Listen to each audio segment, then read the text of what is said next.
the meeting is being, there we go. The meeting is now being recorded. So as I said, my name is Ryan Chifo. I'm the Director of Government Affairs for the Standard. And for the past year, I've also had the pleasure of serving as chair of the Central City Standing Committee.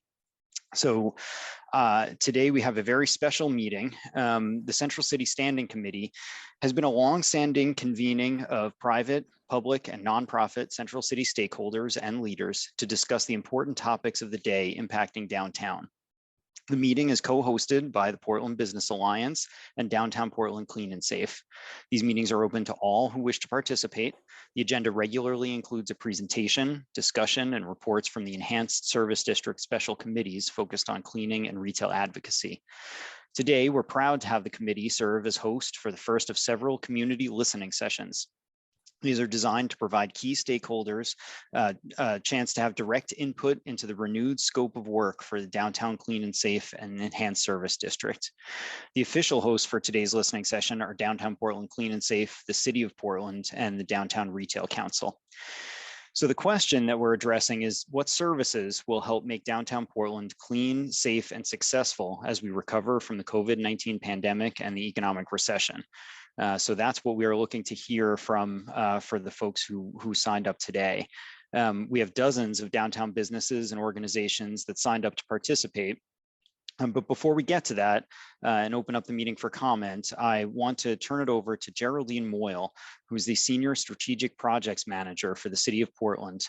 Geraldine leads the city's work with all enhanced service districts, and she's going to get us started with a short presentation explaining the Downtown Portland Clean and Safe renewal process. Geraldine, please go ahead. The floor is yours. Hello, everyone. I do have some slides to share. It looks like I cannot share.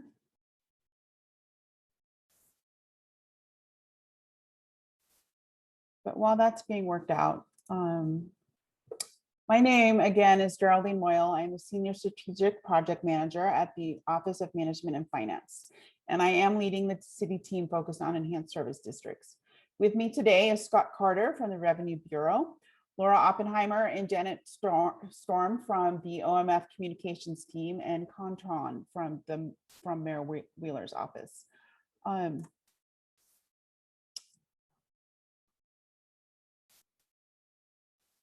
right, can someone nod and say that you can see a slide that says Downtown Clean and Safe, Enhanced Service District? All right, thank you.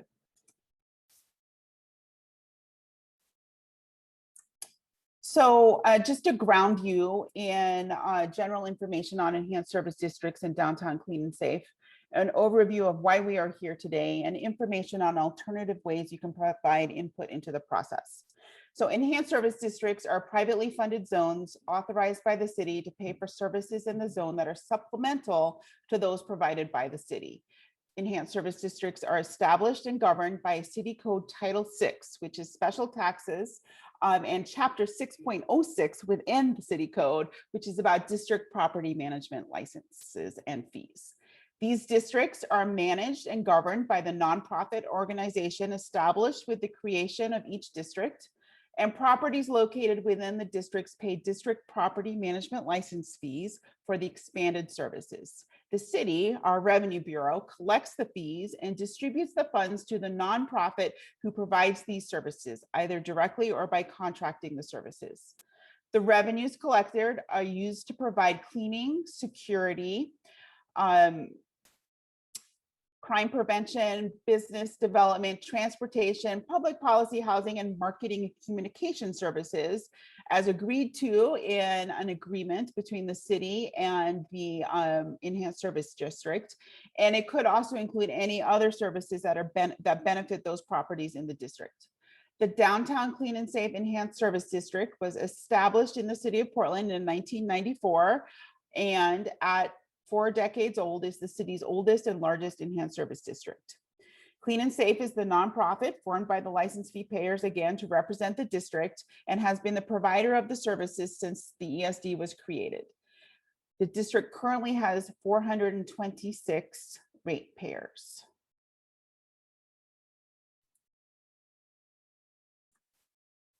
Okay, can everyone see my next slide?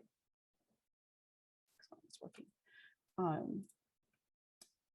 Okay, so in 2021, there are 2 actions going before City Council in September. The first is periodic review.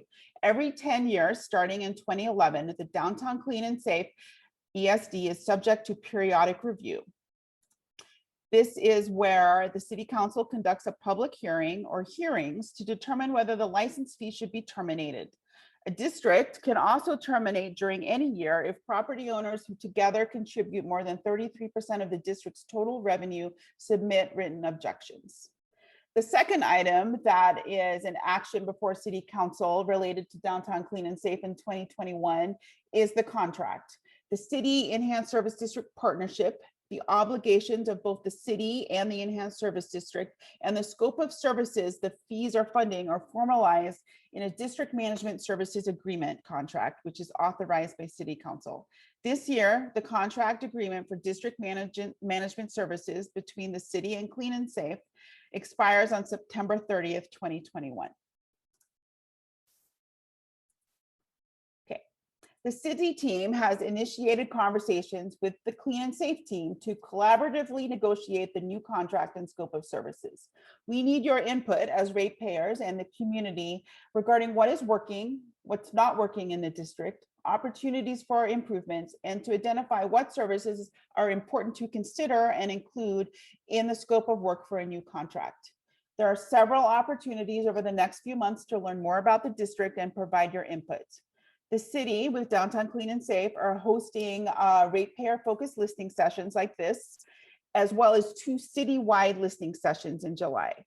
With the expectation that COVID-19 restrictions are lifted this week, we hope to provide these sessions both in person and virtual options, but those details are being finalized, and when ready, you can find more information on our website.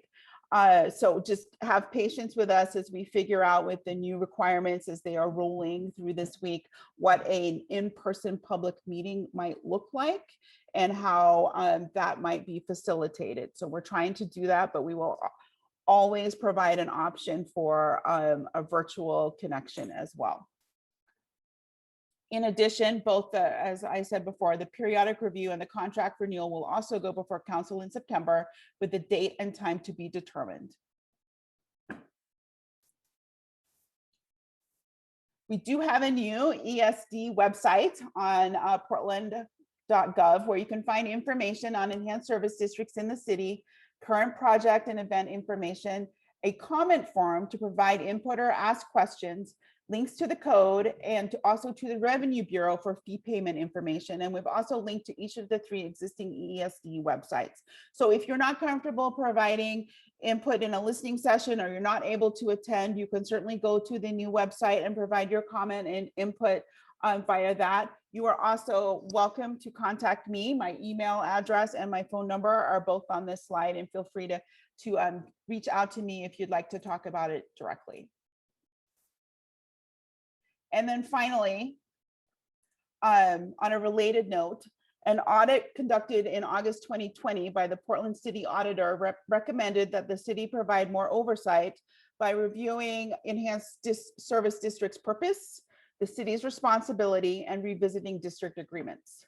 The auditor also recommended that the city develop guidelines for district formation, governance, and management that ensures public input, transparency, and accountability by the districts and their service providers.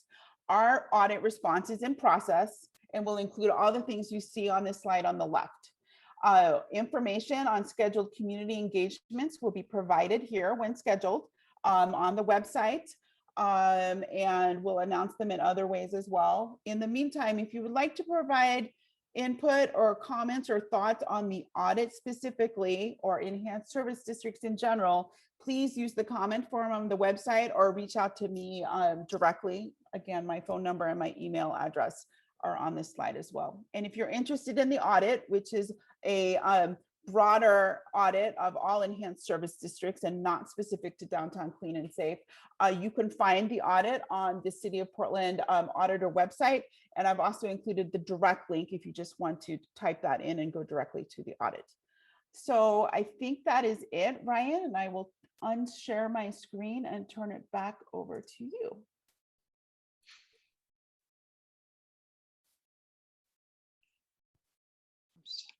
All right. Thank you very much, Geraldine, for the very clear, specifics. And I know that all of that contact information and how people can participate is very helpful. So thank you again. Now I'd like to turn the meeting over to Mark Wells, who's the Interim Executive Director of Downtown Portland Clean and Safe. Each year, as part of its contractual agreement with the City of Portland, Downtown Clean and Safe, sorry about that.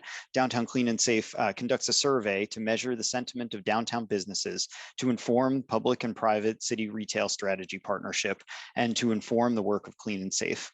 This survey is just one of the many ways Clean and Safe engages with the Central City community every year.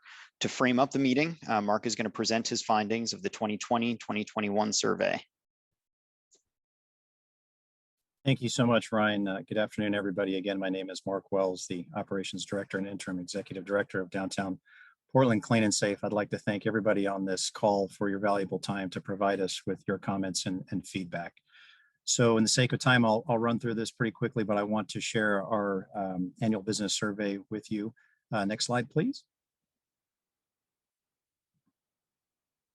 So first, this is kind of a slapshot of our outreach and engagement that we participate in. It's broken down into 3 sections from ratepayers, stakeholders, and constituents. And it's important to note that this meeting in and of itself, the Central City Standing Committee meeting, is part of what we do down here at Downtown Clean and Safe. Our ratepayers, obviously 426 ratepayers that are down inside of our bid. And the stakeholders, we have a lot of different groups that we participate and support on a weekly, monthly, and annual basis, such as this meeting, the Downtown Retail Council, Old Town Higher Education Work Group, the Green Loop, the Culinary Corridor, a lot of different events that we're always have been busy in, but especially now with the city reopening. And down at the bottom in the green, you see our constituents, small businesses, Old Town China Association, or I'm sorry, excuse me, Old Town Community Association. We've been doing a lot of work, myself and my counterpart, Sydney, to support Old Town and a lot of different activities that they're working on. Also, if you're not aware, the City of Portland through the Mayor's Office has created 5 action tables, and Downtown Portland Clean and Safe is very involved in especially the Clean and Green action table. We're working with several organizations inside of our district to support them in their cleaning efforts, as well as events, reputation, recovery, so that we can play an active part in helping the city come back. Next slide, please. So again, the 2020 Downtown Business Survey, we do this annually, and we'll go to the next slide. It's conducted every year to understand the conditions of doing business in the city center. So it's our chance to reach out to our businesses, excuse me, and really get a pulse of what folks are feeling. We did move the survey completely online, and it reflects the opinions of businesses within the kind of geographic area, the I-405 and the I-5 loop between October 2019 and October of 2020. It's through direct mail and email. We're used to gather the participants, and we received about 10% of the 3,200 locations did respond to the survey that we're going to go over here in a sec. Next slide, please. So again, just take a second to look at how this information is presented to you. It's kind of a pie chart with different color codes. Orange being not at all. We'll start with very much, which is the darker blue, moving to lighter blue somewhat, green hardly, and then the orange or the pinkish color not at all. So to ask some general questions that we'll go through here briefly. Downtown livability in this category. Are there adequate services for homeless and mentally ill individuals? Again, you can see here, but 39% saying not at all, 3% saying hardly. Figure 7 to the right, are there adequate rules for behavior in public space? Again, an overwhelming respondents feel that that is not the case. So 65% saying not at all, with 20% saying hardly. Next slide, please. So continuing on with livability, looking at cleanliness, this chart's a little bit different. You look down at the bottom are the years of the survey conducted, and then on the left is the percentage. Again, dark being very clean, and then staying with the same color codes, orange or pink being needing improvement. And you can see throughout, from 2005 to about 2015, we see the vast majority of respondents in the 50 to 60% category saying okay.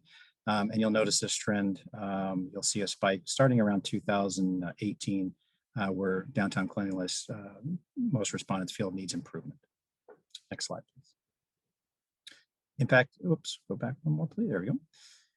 Impact of people experiencing homelessness, mental illness, and or addiction issues. Again, same kind of trend you'll see, holding relatively steady and then peaking back again. 2017, we see the upward trend moving up. Next slide. Effects on graffiti and vandalism.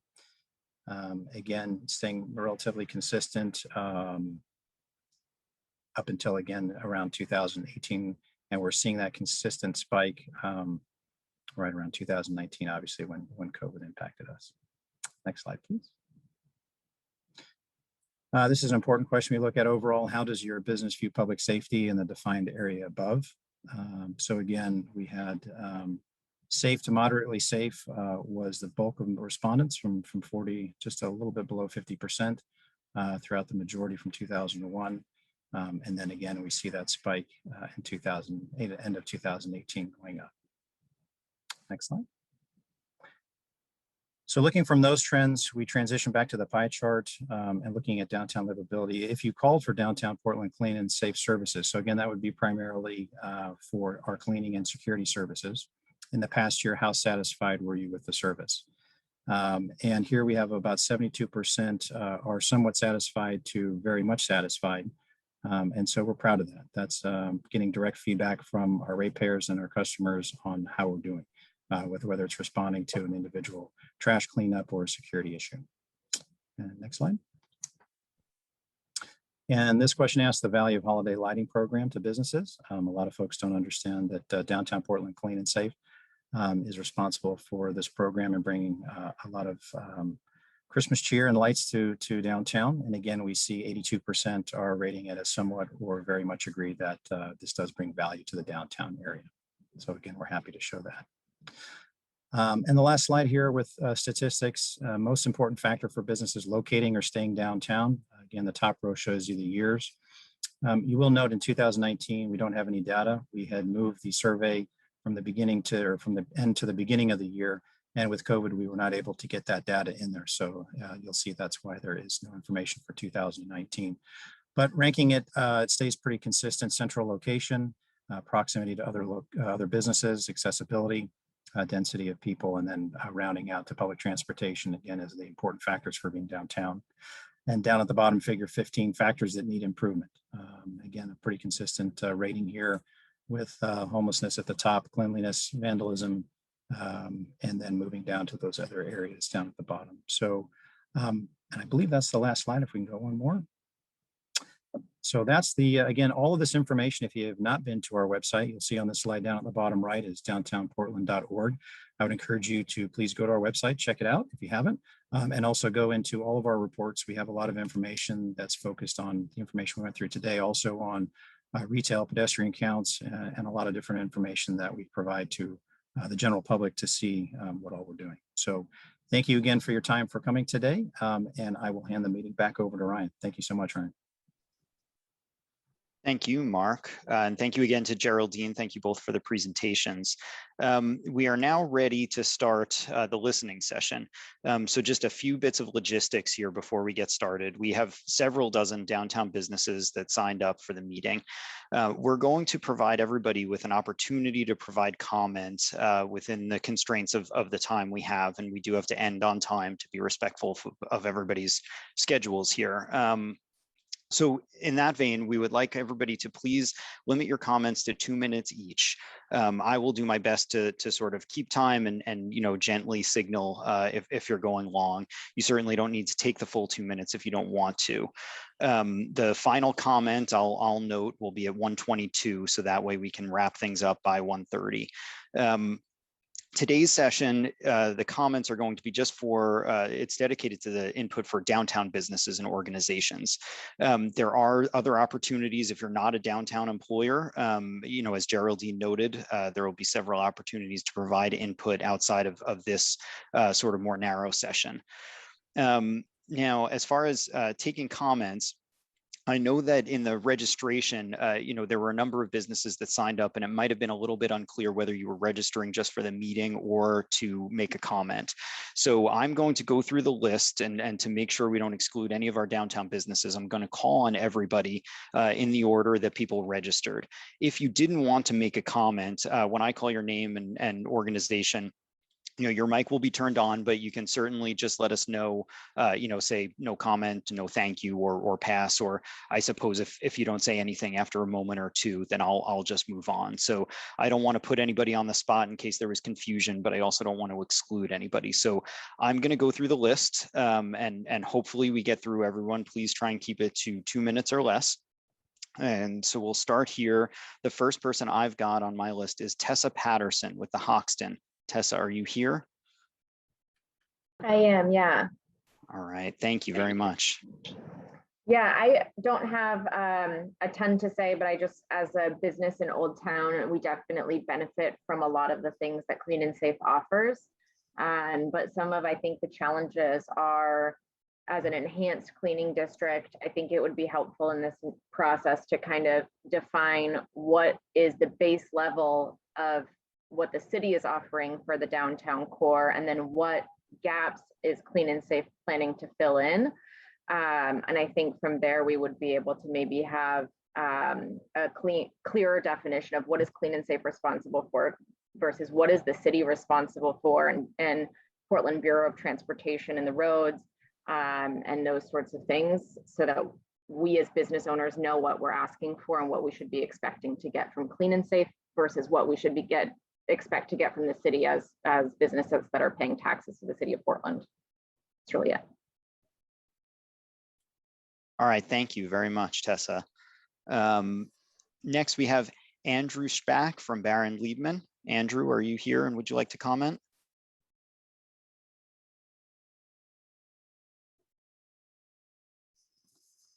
I'll give it a second in case Andrew's on mute. All right, I don't know that we have Andrew, so we can move on to Jim Hall from IRC.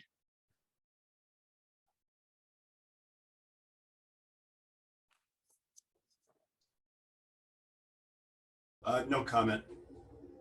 All right, thank you, Jim. Next, we have Cindy Lorla from PGE. No comment, thank you. All right, thank you, Cindy. And thank you everyone again for bearing with us. I know, a lot of folks signed up but don't necessarily want to comment. I'm going to keep going through the list here. Craig Gerard from Stone Soup PDX. Hi, just listening, no comment. Thank you very much. All right, thank you. Davida Johnson, Death with Dignity National Center.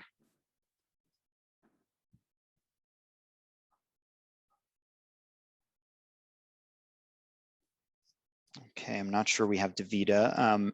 And certainly, I don't know, I guess if the webinar allows it, but if I do go too fast and I miss you for some reason, hopefully we'll be able to catch you. Michael Fredrickson is next from Michael Allen's Clothier.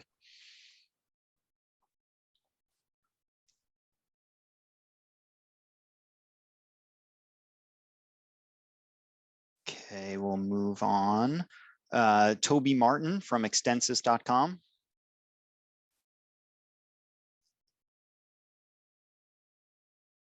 Yes, I am actually here. Very briefly, so we've been downtown since actually a few years before the ESD was founded. So we're 28-year-old organization. I think the primary thing, obviously, clean and safe, safety being the priority, however. Certainly there has been some concerns expressed from some of our employees as to coming and goings and safety in the office for various different reasons, and then ensuring that the infrastructure upon return to work is going to be there to support that return. So everything from food vendors and safe transportation, parking lot attendants, things. So I think that's the biggest challenge, and then the opportunities to, again, collaborate with more of the organizations downtown to do more fundraising for philanthropy, because all of us have a vested interest out of the 426, I believe you said, payers. I think it's an opportunity for us to do some additional fundraising and contribute appropriately. All right, thank you, Toby. Appreciate the comments. Next, we have Joseph Arelano from Foster Garvey.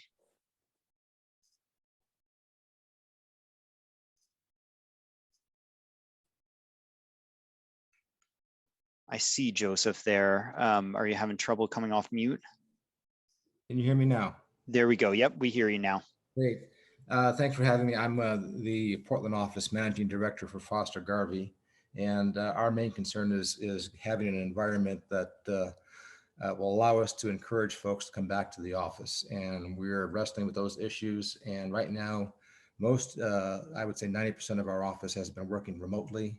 And there's a real concern about people that have been expressed about coming back into downtown Portland for the reasons that have been expressed already. So I'm interested in hearing just, what facilities are available and who's responsible for doing what, as the first speaker mentioned, so that we know where our voices should be heard. Thank you. Thank you very much. Next, we have Eric Blumenthal from Portland Community College. Thanks, Ryan. We have Portland Community College has a downtown center at 2nd and Yamhill, and we are also very concerned about having folks return there. We've been boarded up since June 1st of 2020. There was an attempted arson at that facility. And so I think we're just trying to, delineate who's responsible for what, whether it's clean and safe or the city of Portland. But we're really concerned about employees coming back. Some of them have already expressed concern about coming back to that location. And we want to make it a safe location. I want to get those boards down. It's not very inviting. I was just downtown a week or so ago and was surprised at how many offices and buildings are still boarded up, and the lack of viability downtown. So that's our concerns remaining downtown, quite frankly. Thank you. Absolutely, thank you. We have another from Portland Community College, Robert Gabris. I don't know, did you want to comment as well?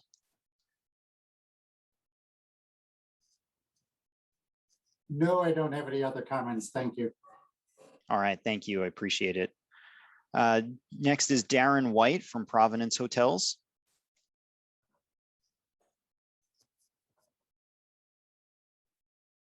Okay, I don't think we have Darren. Let's move down. We've got Victoria Boyle from Pivot Property Management.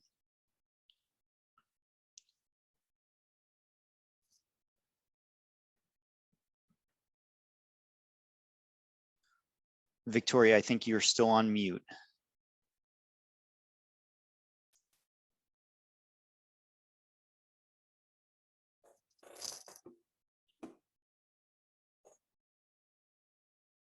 All right, I see Victoria, but we're having trouble hearing your comment. I think we can wait another second, otherwise we can circle back.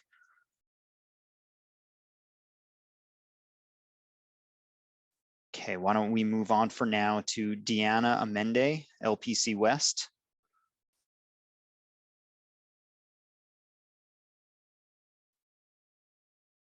Okay, I think no Deanna. Let's go with Laura Massey, Neville and Butler Commercial Real Estate.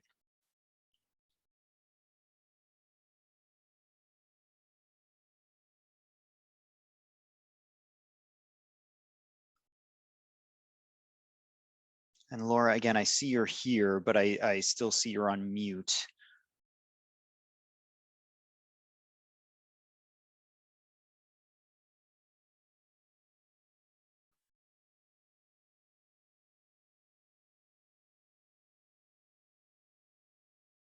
I'm not sure if we're having trouble unmuting participants from the administrator end. Sorry to the folks who are trying to comment here. We're working through it as best we can. Laura, if you could try one more time to unmute, otherwise we'll move on and see if we can come back to you. All right, let's move on then. Let's go with Dina Farrell from PCC. I don't have much to add other than what Eric has already commented on, but I did want to say that we are very, very reliant on the responsiveness of Clean and Safe. We've relied on those services many times in the last year, and certainly do have staff that have actually been threatened and have been in contact with situations that they were very uncomfortable with. I think one of my additional asks would be that we focus a bit on the preventative measures. So I'm wondering what, in addition to providing good responsiveness, what would be some preventative measures that the city's thinking about? I think that would help employees feel more comfortable in knowing that, you know, we're focusing on preventative as well as responsiveness. Thanks for the opportunity to comment. Thank you very much for your comments. Next, we have Eric Murfitt from Mercantile, Portland. Hi. We're a retail store on Alder, and we just rely on clean and safe really more than ever, with people being more incidents of people with addiction or mental health issues coming into our store, and of course all the garbage around town. So keep it up and keep it renewed. Thank you very much, Eric. Next is JT Hutchinson from PNC Bank. Hi there, no comment at this time. Thank you. All right, thank you. John Montgomery, GSI Water Solutions.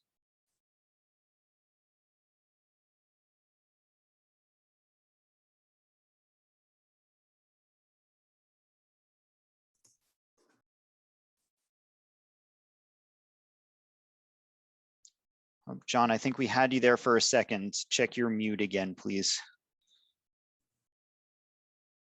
Oh, there. Can you hear me?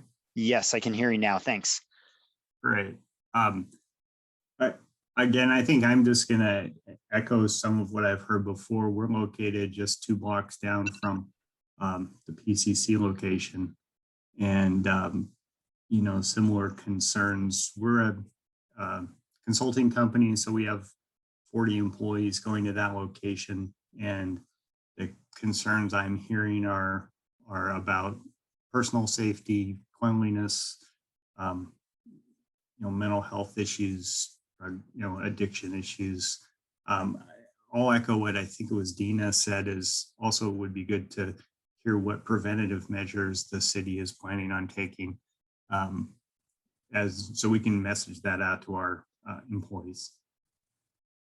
Thanks. Absolutely. Thank you. Okay, next we'll go with Allison Milliman from Pendleton.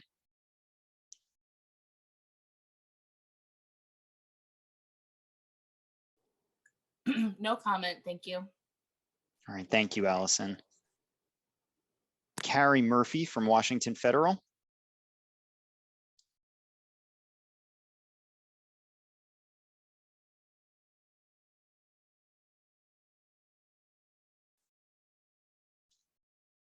Okay, we'll give it a second for Carrie.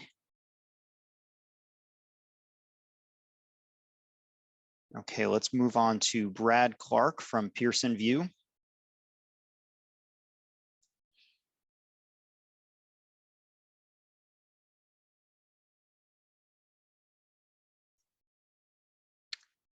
Okay, we may not have Brad either.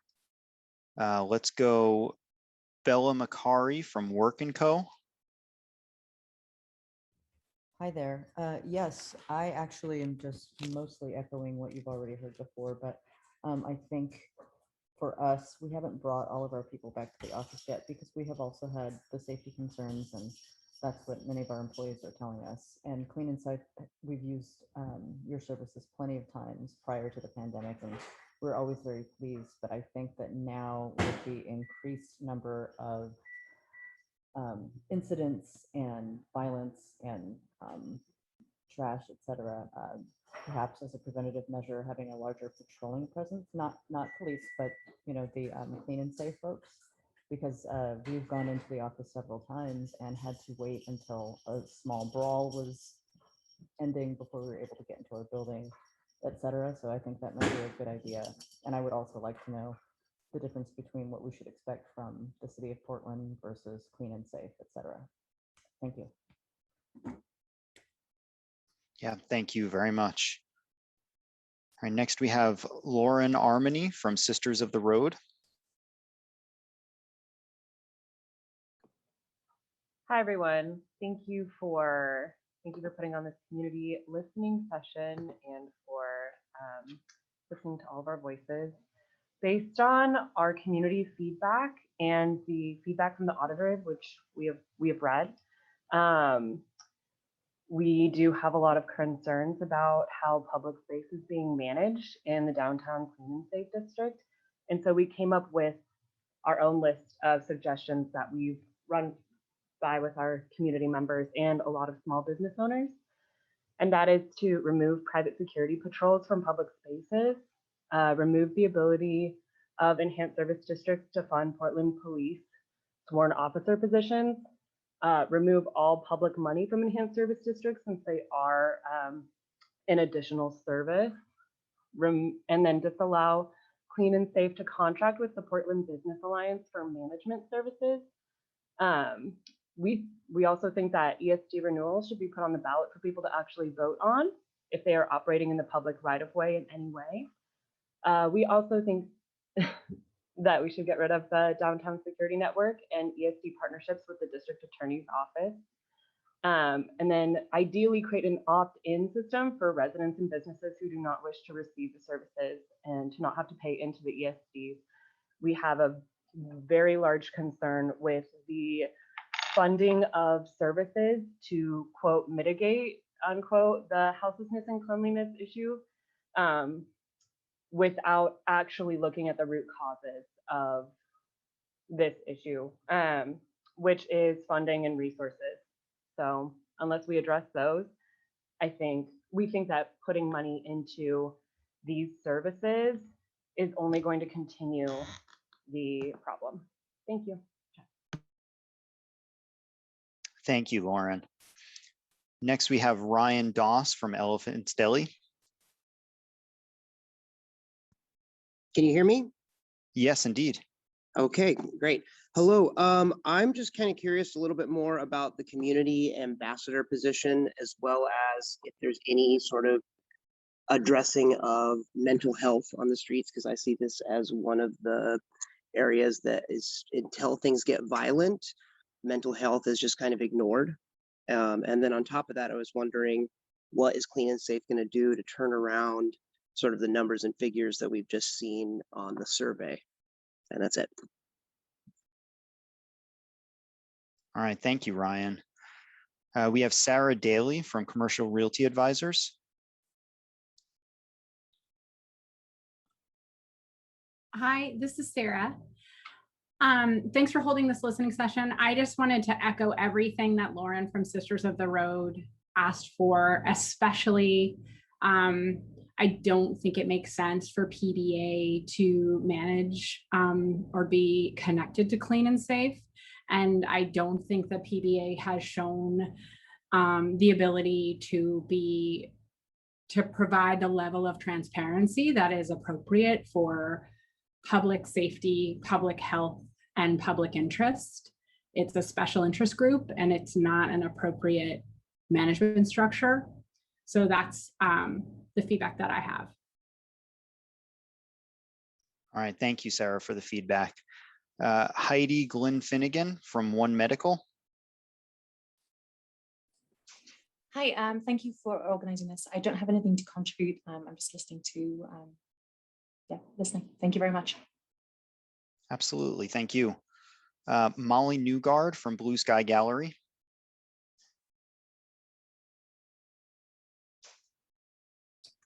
Hi, can you hear me? Yes, I can. Okay, great. Thank you again for holding this session. And I do also echo many of the things that people have shared today. We are located in the North Park blocks, and I will also say that we have relied on Clean and Safe on a weekly basis mostly for cleanup concerns.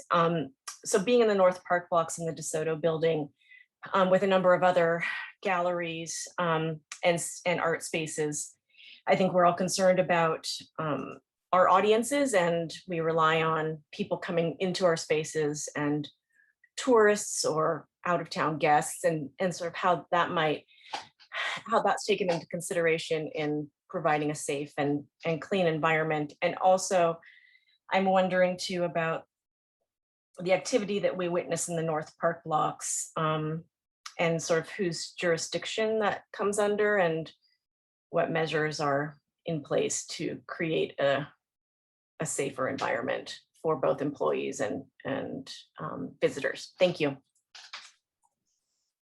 Thank you very much. Stephen Lean from Under You for Men.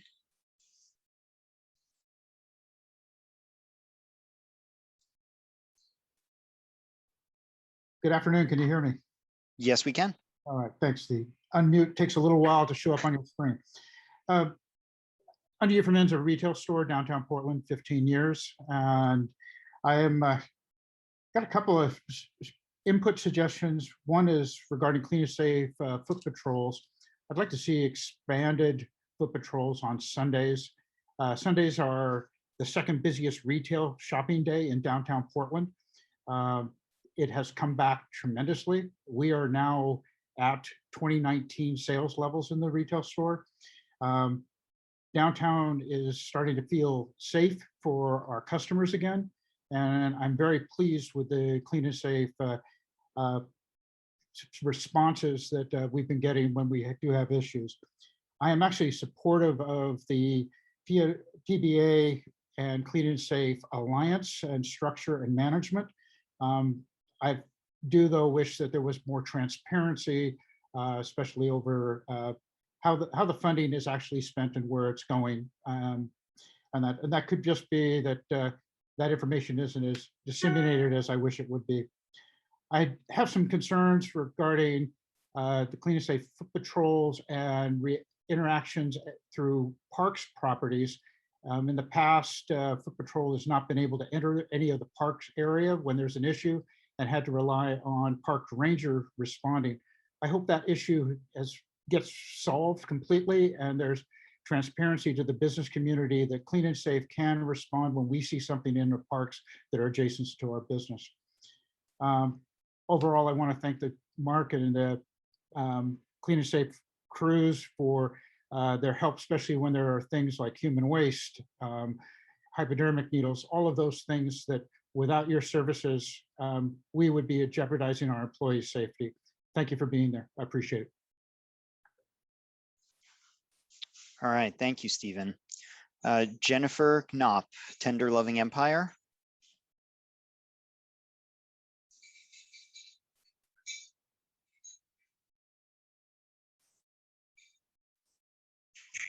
Hi.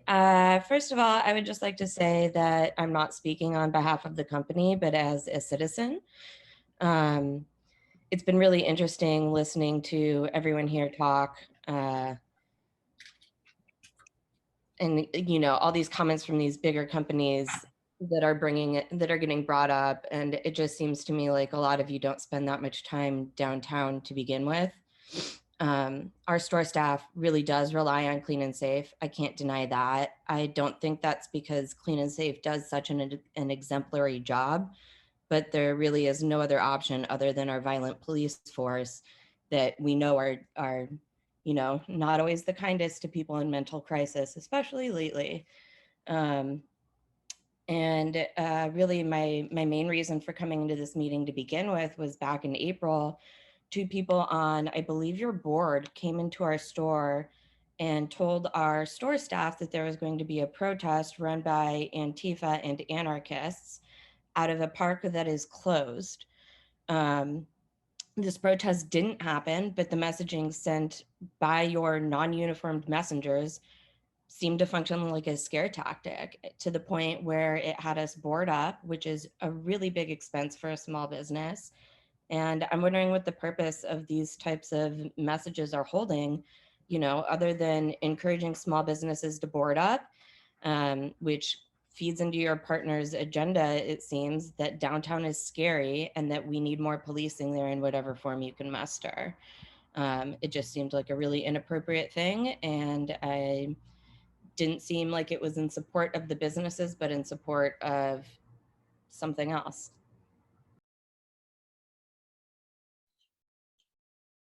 All right, thank you, Jennifer. So that's the end of our list. I know there were a few folks that either had muting issues or you know, I might have gone over too fast. So I'm going to call a few names. I hope I got everyone that didn't get an opportunity here, and I apologize if for some reason I got your name by mistake. But do we have Megan Gialdi from Embassy Suites?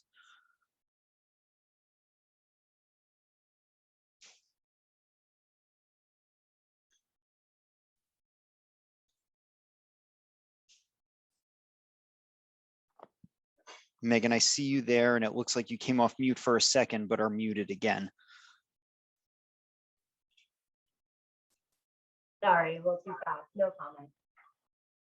Okay, we've got you now. Thank you. Let's go, Victoria Boyle, are you here?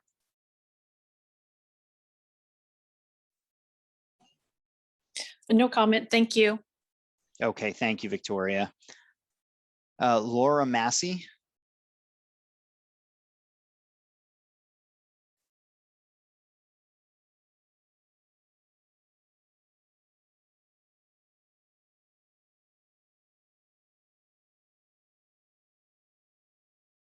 All right, we'll give Laura just a second, and that is the last name I have on my list. Okay. All right, if we have no comment from Laura, that is the end of our downtown businesses signed up to comment. So I just want to thank you very much, everybody. Again, I want to point back out to what Geraldine commented on at the beginning. There are other opportunities for input here. So, you know, this will not be the last session. I hope this one was useful for everybody. The input and ideas that were presented were exactly what we hoped for. This will help shape the new clean and safe scope of work. You know, all positive and negative will all be taken into account. And so I just want to say thank you all again for attending, for bearing with me as we went through. And you know, for those who are typically with us on the Central City Standing Committee, the last thing I want to do to wrap up the meeting here is just to let everyone know this is going to be my final meeting as the chair of the Central City Standing Committee. It's been fantastic for me and a wonderful learning experience over the past year to chair this important discussion, you know, with some very engaged and engaging folks, and hearing from some really informative presentations and presenters every month. So thank you all for that. And I'm proud to then sort of hand the baton off to Graciela Calgar Gomez, who's managing partner of Schwabe Williamson and Wyatt. She will be your Central City Standing Committee chair beginning with our next meeting in July. And so that is all from me. Thank you again to everybody. And I think we can adjourn here. Thanks, everybody, and have a great day.